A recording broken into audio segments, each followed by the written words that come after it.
こんにちは。そしてアッサラームアライクム。シドニー在住の日本人ムスリマアヤです。この番組イスラムの扉では、改宗ムスリマの私アヤがイスラムの教えやリアルな暮らしをゆるりとお届けします。ぜひ最後まで聞いていってください。ムスリムになる前、私はヒジャブをしている人を見て、なんとなく不自由そうだなとか、強制的につけさせられているのかなみたいな、割とメディアが言う、イメージの通りの印象を持っていました。で、実はムスリムになってからも、いつかつけなきゃいけないものっていう認識はしていたんですけど、なんとなく母親になったらかなとか、だいぶ年取ってからかなみたいな、そんななんとなく自分には遠い未来のことのように感じていました。でもある出来事をきっかけに、私は自らの意思でヒジャブをつけるっていう、決断をしました。で皮肉なことにというか、面白いことに、そのヒジャブをつけるっていう決断をしたことによって、実は私はそれまでの人生で感じたことのない真の自由とか解放感みたいなものを手に入れることができたんです。で、今回はなぜ髪を隠すっていう一般的に言うと不自由に思えるようなことが、私にとっては逆に究極の自由をもたらしてくれたのか、その、体験談について、お話ししたいと思います。で、あくまでもこれは私の個人的な体験談っていうところを、ご了承ください。はい。では、最初にですね、ヒジャブをする、前のお話からちょっとだけ過去を振り返って、お伝えしていきたいと思います。で、まずですね、私はヒジャブをする前、日本で普通にごく普通の会社員として働いていました。で、クライアントとかと毎日、話をするような職業だったので、毎朝のメイクっていうのは身だしなみっていう風に思っていましたし、多分そんな風に言われていたような気もします。そういう感じで当たり前のこととしてやらなきゃいけないものっていう風に考えていました。で、たまにですね、多分 1,2 回だけなんですけど、ちょっと寝坊して朝バタバタしていてメイクを忘れて家を出ちゃったことが2回ぐらいあったんですね。で、すごくその日は居心地が悪くって人の目が気になったのを覚えています。で、結局のところメイクとかお化粧っていうのは自分のために綺麗でいたいっていう風に言う人が多いですし、私もそういう風に多分思っていたんですけれども、結局のところ人にどう見られるかっていうのを気にしていたんだなと今になって思います。世間体とか他人の視線とか、あとはやっぱり日本は特に流行服とかは流行だったり消費文化みたいな、そういうもののしがらみにすごく囚われていたんじゃないかなというふうに振り返ると、思いますね。で、ムスリムになった後にオーストラリアに、移住して、で、割とその日本の社会人時代に窮屈に感じていた、こうあるべき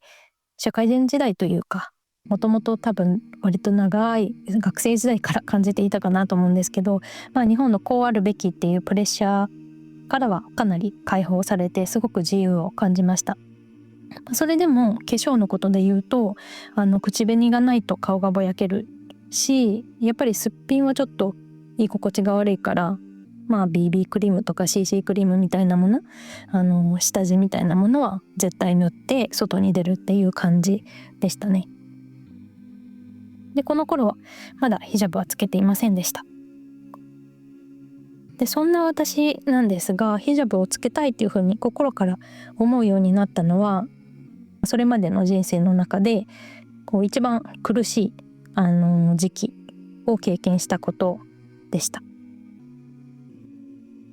これまでのエピソードでもちょくちょくお話ししていたと思うんですけど、私はイスラム教の教えが正しいと思う、正しいと信じたから改宗したっていう感じだったんですけど、信仰心みたいな、信じることで得られる心の安らぎみたいなもの、そういったものは正直あんまり感じたことがなかったんですね。でもこの大変だった経験を通じてやっと頭だけじゃなくって心でムスリムであるっていうことの、感謝を感じるようになったなというふうに思います。つまり神様のみが頼るべき存在だっていうことを実感することができて、でそれによってですねいわゆる信仰心っていうものが芽生えてきて、でもっとイスラムの実践をしたいっていうふうに思いましたし、もっといろいろ学んでいきたいっていうふうにもこの頃強く思うようになって、勉強の旅が再びスタートしたみたいな、そんな感じでした。でそんな時ですね、割と大変な時期だったんですけど、旅行でマレーシアに行く機会があって、マレーシアはムスリムマジョリティの国なので、イスラム教の人はヒジャブをつけてる人が結構多い、国なんですけれども、それを見て私もそういえば私もヒジャブしてみたいなっていうふうにふっと、空港に着いた時に思いました。でそこで初めての帽子のようなターバンスタイルのヒジャブを購入して、そこから私のヒジャブ人生がスタートしました。なんとなく旅行中だけ着ようかなっていう風に思って、すごい本当に軽い気持ちで買ったんですけど、つけてからなんとなく外したくないかもっていう風にちょっと思って、でオーストラリアに帰る時もどうしようって一瞬迷ったんですけど、なんかこの居心地のいいものをつけたまんまの方がいいかもっていう風に思って、行きの飛行機では見た目普通の日本人だった私が、帰りの飛行機ではヒジャブをつけた日本人に変わっていました。はい。じゃあ、ここからですね、このヒジャブ、一枚の布が私の人生をどんな風に変えてくれたのかっていうところを、少しお話ししたいと思います。まず、ヒジャブによって他人の視線、外見からのある意味解放っていうものを感じました。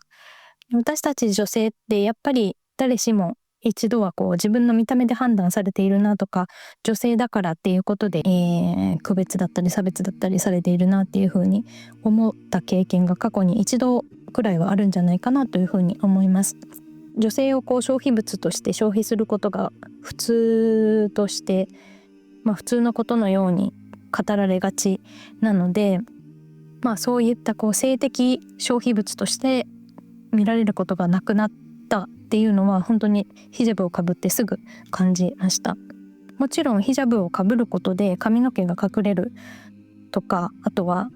割とその服装的にもピチピチのものとかは着なくって、ゆったりとしたもの、体のラインが出ないものを着るようにそれはもともとしてたんですけど、そういったことを総合的に見ると、やっぱり女性の武器みたいなものは隠れるんですよね。外の全然関係ない男性とか他の人からはそういうところが見えなくなるっていうのがヒジャブの、特徴ですけれども、その見えなくなったからこそですね、他人からどう見られるかっていうことじゃなくって、自分がどうありたいかっていう内面に集中できるようになったなというふうに感じます。あとは自分の髪がいかに綺麗でセクシーなものかみたいな、そんなものもヒジャブをつけるようになって初めて感じました。これはヒジャブをつけた女性あるあるなんじゃないかなと勝手に思ってるんですけど、皆さんどうでしょうか？私だけでしょうか？あと日本に一時帰国した時に感じたことなんですけど、ヒジャブを初めてつけて日本に帰国する時はやっぱり内心すごいドキドキしていたんですね。でただすごくびっくりしたのが、日本について一番最初に感じたのが、これまで感じたことのない、真の自由とか開放感でした。やっぱり周りを見渡すとみんな割と綺麗に着飾っていて、でメイクとかネイルとか、服装も本当に皆さんおしゃれなので綺麗にしてますよね。で人間なので私もそういう風にしたいっていう欲求は全然あるんですけど、なんかそういうスタンダードにはとらわれなくていいんだっていうのは、すごくこのヒジャブをつけたことでより実感したというか、髪を隠しただけなのに社会の無言のプレッシャーみたいなものからすごい解放された気持ちになりました。もちろんこの全てのムスリムの人がそういうふうに感じているとは全然思わなくって、これはあくまでも私の、感じた心境の変化です。もともとはですね、もうどんな風に見られるか不安だなとか居心地悪くないかなっていう風に思ってたのが本当に嘘のように感じて、誰かの理想に合わせるんじゃなくって、ただ神様の言葉に従うっていうことを選ぶっていう、そこを実践することによってすごい大きな解放感を得られたっていうのが私の体験でした。で、日本で感じたこの衝撃的な感情っていうのが結構私の中では大きな発見だったし衝撃で、これが多分理由で私はヒジャブを外したいっていうふうに思ったことがまだないっていうような形ですね。これからもないことを願っていますけれども、はい、そんな、ことがありました。で、ただもちろんヒジャブをつけたからこそ、受ける、差別だったりとかそういったことも普通にあります。一番私が身をもって感じたのは空港を利用する時ですね。学生時代の頃から海外旅行とかよく行くタイプだったので、空港をすごくよく利用してたんですけど、ほとんどランダムチェックに呼ばれたことはなかったんですね。でも、ヒジャブをつけてからですね、空港でかなりの頻度で追加のチェックを受けることが増えました。で、ただただ髪の毛を布で覆っているっていうそれだけなんですけれども、人が受ける印象っていうのはこうも変わるんだなっていうのをすごく実感した出来事でした。で、最初はちょっとショックを受けたんですけど、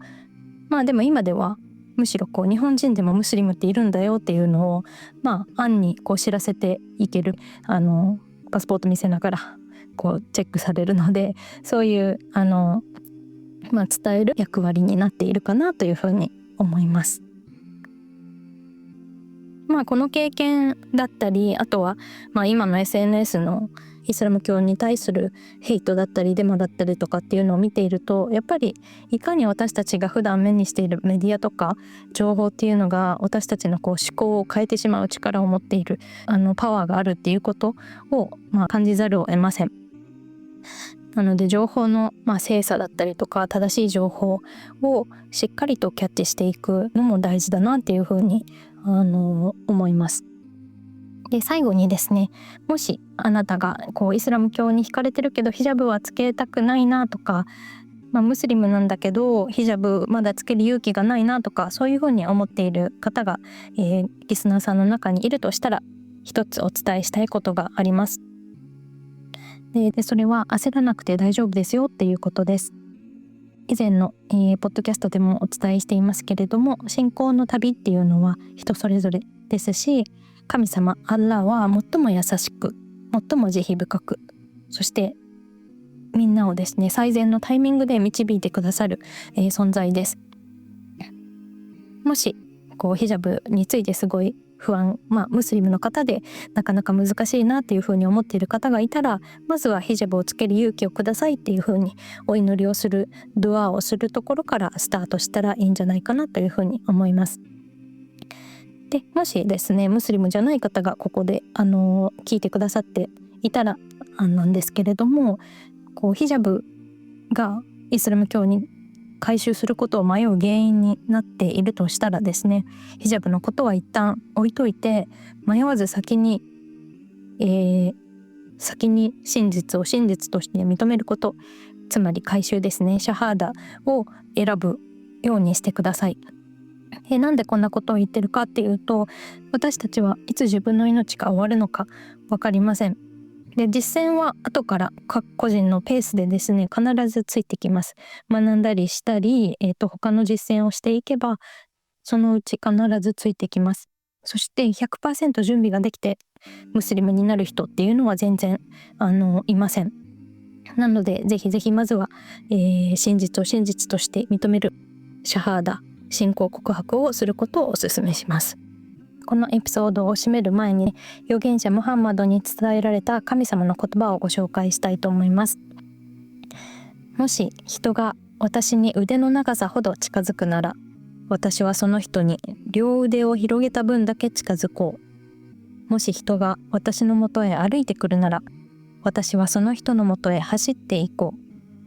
う。もし人が地上を満たすほどの罪を抱えて私のもとに来ても、私に何も並べるものを置かなければ、つまり偶像崇拝だったりとか、他の神様以外のものを崇拝しないということですね。私に何も並べるものを置かなければ、私は地上を満たすほどの許しを持って彼に答えよう。で、この言葉からも分かるように、私たちが一歩、神様に近づこうと努力をすると、神様はその倍で返してくださるっていう、近づいてきてくださるっていうことなんですね。はい、最後まで聞いてくださって本当にありがとうございました。ヒジャブっていうのは私を縛るものではなくって、この世界の無駄な束縛みたいなものから私をむしろ自由にしてくれる布であったっていう体験談についてお話しさせていただきました。ここまで聞いてくださった方が自分の本当に不自由にしているものって何だろう、逆にどんな風にしたら自由に感じられるんだろうっていう風に少しでも考えてみるきっかけになっていたら嬉しいです。ブログイスラムの扉に今回の元になった記事も掲載しています。このエピソードの概要欄にリンクを貼っておきますので、ぜひウェブサイトの記事もご確認ください。で、よろしければ番組のフォローと、レビューもお願いいたします。ではまた次のエピソードでお会いしましょう。アッサラームアライクム。あなたに平安がありますように。